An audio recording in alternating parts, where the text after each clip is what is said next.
Laod nakita ko naglutaw barkong putol, iyang panghaw putol ug ang aso putol-putol.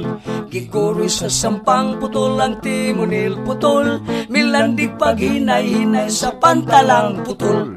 Siya ay misakay sa sakayan niyang putol, ug iyang gidala ang pasol niya nga putol, ug iyang girumbuway lain ang tulaing putol. Sa pag-abot niya gid sa ang pundong putol, oy gala, ato bang padayunon ang istorya, inyo bang pabinaon?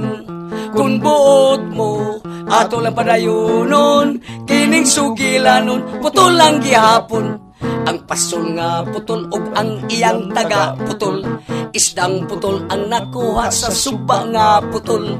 Ang isda nga putol gisagbay sa koral putol, gitangag sa iring putol ang isda nga putol.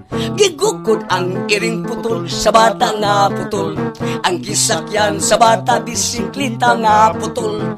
Nakuha ang isdang putol sa bata nga putol, nakuha kutsilyong putol o giputol-putol. Oy gala, ato bang padayunon ang istorya, inyo papabinaon?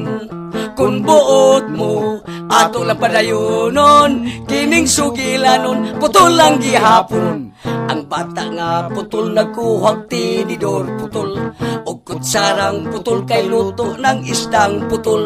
Unsaon man pagkaon ang iyang ipon putol, hastang iyang dila putol, ubol-ubol putol. O higala, ato bang padayunon ang istorya, inyo ba pabinaon?